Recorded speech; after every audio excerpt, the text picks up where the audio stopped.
Hola, ¿cómo estás? Un gusto estar nuevamente acá con ustedes compartiendo algunas ideas. Hoy en uno de estos segmentos un poquito más largos que lo que habitualmente utilizo para desarrollar con un poquito más de profundidad algunos de aquellos temas que habitualmente seleccionamos para compartir con todos ustedes. Y hoy en particular quería hablarles de un concepto que en lo personal utilizo muy frecuentemente cuando se trata de trabajar en aquello que llamamos el desarrollo personal. Y esta idea del desarrollo personal no la asociamos exclusivamente al cumplimiento de determinados objetivos o la consecución de metas que nos vamos estableciendo a lo largo del camino que recorremos,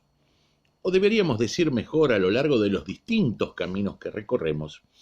sino que entendemos que la culminación de un proceso de desarrollo personal, lo de culminación dicho en términos simbólicos, ¿no? Porque es algo que permanentemente está abierto mientras estamos vivos, es aquello que llamamos balance vital. Bajo esta figura de lo que llamamos balance vital, englobamos un concepto que tiene que ver con un proyecto de vida que vamos construyendo paulatinamente y que nos va a acompañar hasta el mismo día, ¿sí?, de nuestra muerte. Y ese balance vital y el porqué de esta idea de balance es porque estamos convencidos que esta idea de plenitud, de la cual ya nos hablaban los filósofos clásicos, pero que está permanentemente presente en torno a toda la historia del pensamiento humanista, esta idea de balance se apoya fundamentalmente en un concepto de equilibrio. La plenitud, el bienestar, en definitiva, se basa en el largo plazo en una idea de equilibrio que podamos construir a lo largo de toda nuestra vida. ¿Equilibrio en torno a qué? Equilibrio no solamente, como decíamos en un principio, respecto de aquellas cosas que proponemos y podemos alcanzar, sino equilibrio en torno a las diversas facetas que las cuales se componen nuestra vida. Muchas veces nos encontramos con personas que se dicen a sí mismos exitosas, independientemente de que, como decimos, la idea de éxito siempre es una subjetividad y cada uno tiene el derecho a poder caracterizar su éxito de la manera que lo desee. La verdad es que muchas de estas personas en realidad lo que nos están transmitiendo cuando fundamentan su idea de éxito es alguna cuestión que tiene que ver exclusivamente con una de las facetas que está en su vida. Por ejemplo, aquellos que te dicen, bueno, porque yo soy súper exitoso en mi profesión, en mi trabajo, bueno, tengo todo lo que necesito para ser feliz, que es una buena familia, disfruto de la buena salud, etcétera. Y nos damos cuenta que esto es una perspectiva que en todo caso está muy acotada a una determinada faceta. En este caso decíamos, ¿no?, la profesión, los afectos familiares, la salud, pero que rara vez se plantea sobre la base de una mirada integral. En general, desde el existencialismo como corriente filosófica o todo lo que tiene que ver con eh, las teorías psicológicas que hoy devienen en el cognitivismo o en la teoría sistémica, pero que reconocen sus orígenes en la logoterapia y la teoría gestáltica, han demostrado a lo largo de numerosísimos estudios que en realidad estas miradas acotadas a una única faceta de nuestra vida inevitablemente terminan desembocando a determinada altura de la misma en aquello que clásicamente se llama precisamente crisis existenciales. Sensaciones de vacío, que es algo así como decir nos está faltando algo, sí obtuvimos un montón de cosas que queríamos y ahora qué, o bueno, pero en definitiva, si lo quieren ser mucho más específico, ¿para qué vivo? ¿Sí? ¿Cuál es el sentido de mi existencia? En general, y no necesariamente esto tiene por qué darse en todas las personas, algunos dicen como un hecho biológico, esto se da promediando la vida como consecuencia de una serie de transformaciones que no tienen que ver solamente con lo emocional, sino que hasta inclusive tiene que ver con lo fisiológico, pero en realidad también está demostrado que independientemente de esas condiciones biológicas que pueden contribuir o no, es esencialmente un problema de fondo de tipo emocional que puede presentarse en cualquier momento y que depende, por supuesto, de la historia personal de cada uno. En algunos casos esto se presenta frente a una situación de quiebre, aquello que llamamos una situación de quiebre. En otros casos se presenta simplemente en función de una determinada acumulación de pequeñas frustraciones o de fracasos en determinadas áreas, o la más de las veces simplemente tienen que ver con la mirada que el individuo comienza a construir de sí mismo, ¿no? Su noción de futuro o la ausencia de una noción de futuro. Tarde o temprano todos tomamos conciencia de nuestra finitud y de que más allá de nuestra dimensión espiritual y lo que cada uno pueda llegar a tener como idea de trascendencia a partir de ello, siempre hay un legado material que está presente en todos y en cada uno de nuestros días y es lo que nos hace que nos sintamos más o menos felices, ¿sí? Para utilizar una expresión. Los desequilibrios que se producen entre las distintas facetas de nuestra vida son originarios de la mayor parte de esas grandes frustraciones o de esos momentos de crisis donde realmente nos ponemos a cuestionar la esencia misma, ¿sí? De nuestra existencia. Nosotros en nuestro trabajo desarrollamos una suerte de brújula como modelo analítico y como modelo también de autodiagnóstico que lo caracterizamos así, ¿no? Como el mapa de nuestro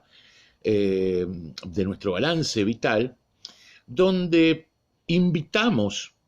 a aquellas personas que se sienten en el marco de una crisis existencial o que sin habérselo planteado aún de alguna manera comenzaron a sentir esos primeros indicios de insatisfacción o esa frustración que no termina de elaborarse o duelos que no se resuelven,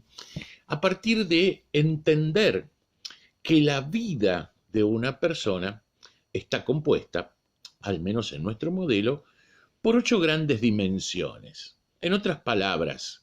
cualquiera que sean nuestros objetivos, o como decíamos hace unos minutos, nuestra particular noción del éxito, siempre vamos a estar hablando de 8 grandes dimensiones en torno a las cuales se construye esto que llamamos nuestra plenitud. Una de esas dimensiones tiene que ver obviamente con lo profesional, aquello en lo cual nos hemos formado, aquello para lo que nos hemos preparado, ya sea en términos formales o informales, aquello en lo cual consagramos nuestra expectativa de valernos por nosotros mismos en términos de solventar nuestra vida, pero también en términos de hacerlo a partir de cosas que tengan que ver con algo positivo que generamos para otros. También tomamos en cuenta muchas veces como una dimensión separada el tema laboral, porque la verdad que sabemos que no todas las personas tienen la posibilidad de trabajar en aquello que se han formado o se han formado en algo que nunca vincularon directamente con su trabajo y que lo tienen tal vez como un pasatiempo, un hobby o un proyecto a futuro. Es decir, lo ideal sería que obviamente ambas dimensiones estuvieran integradas, pero vale analizarlas por separado porque lamentablemente cada vez es más común la existencia de personas que te dicen no trabajo en lo que me gusta o no trabajo en lo que me gustaría hacer. Obviamente también de la mano con esto, pero concebido como una diferencia importante, está la dimensión económica. Lo querramos o no, todos vivimos en un mundo de bienes escasos y en la sociedad contemporánea el acceder a esos bienes tiene que ver con nuestra capacidad para generar un excedente económico que esté por encima de la cobertura de nuestras necesidades básicas. Y ni hablar si esas necesidades básicas ni siquiera están cubiertas. Lo laboral, lo profesional, lo económico se agota ahí, no, porque obviamente todos sabemos que tenemos otras necesidades. Se encuentra también la necesidad social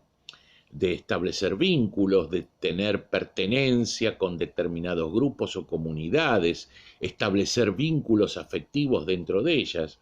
La necesidad familiar que habla de nuestro microclima afectivo y relacional. Y por supuesto también la dimensión intelectual, la dimensión física y la dimensión espiritual, aunque esto no tenga una connotación religiosa, sino que tiene que ver precisamente con esta idea que mencionábamos párrafos atrás acerca de la plenitud de una persona en términos de el legado material que está construyendo. Laboral, profesional, económica, intelectual, física, espiritual, social, familiar. Este mapa es lo que en definitiva termina definiendo nuestro tránsito por esta vida terrena. Y es en torno a ese mapa en el cual hay que construir un equilibrio entre esas distintas dimensiones, porque es natural que nadie puede sentirse realmente pleno, por más exitoso que sea en alguna o en algunas de ellas, si está absolutamente huérfano de las otras. Por eso esta herramienta nosotros la utilizamos como un permanente elemento de autodiagnóstico, donde sinceramente cada uno de nosotros tiene que pararse en el centro de esa brújula, porque es cierto que muchas veces y en ocasiones estas dimensiones entran en contradicción entre sí, y ver de qué manera se pueden resolver esos desequilibrios antes que se tornen lo suficientemente profundos como para generar esta situación de crisis emocional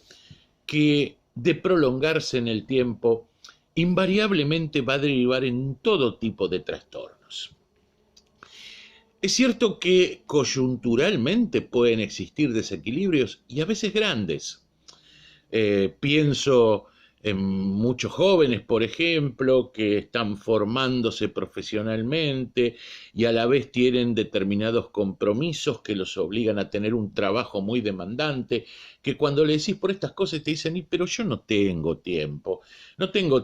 para cultivarme espiritualmente, no tengo tiempo para desarrollar una vida social más allá de moverme en el círculo de determinada gente cercana con la que comparto actividades. Sí me gustaría hacer esto, pero ¿cuándo lo hago?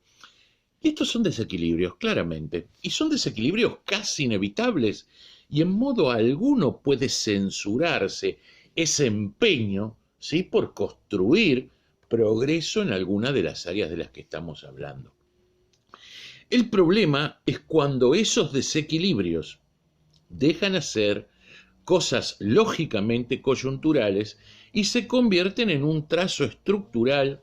que va cortando nuestra vida y pasan los años y pasan los momentos y seguimos con esa persistencia. Es ahí el momento donde nuestras señales de alerta deben encenderse y debemos plantearnos muy seriamente, como siempre lo decimos, a partir de ese maravilloso recurso con el que contamos los seres humanos, que es nuestra capacidad reflexiva, para entender realmente cómo estamos parados, para entender realmente dónde se producen esos desequilibrios, para entender realmente dónde se encuentran esas dimensiones más desprovistas y darnos cuenta que es a partir de ellas desde donde nacerán nuestras futuras crisis existenciales, y tomar un compromiso cierto, planificado y ordenado a lo largo del tiempo por construir los hábitos de organización y planificación personal que nos permitan paulatinamente ir cerrando esas brechas. Por eso, más que un simple juego intelectual, creo que pensar en nuestro balance vital, construir un ejercicio permanente de reflexión del mismo, no es solamente una cuestión anecdótica que deberíamos realizar cuando estamos en plena crisis, sino que precisamente deberíamos tenerlo como un compañero de ruta en forma permanente todas y cada una de las veces que nos sentamos a pensar sobre nosotros mismos y sobre nuestro futuro. Por lo cual, te recomiendo fervorosamente que lo hagas. Te mando un abrazo muy grande y nos estamos viendo en breve. Chau, hasta luego.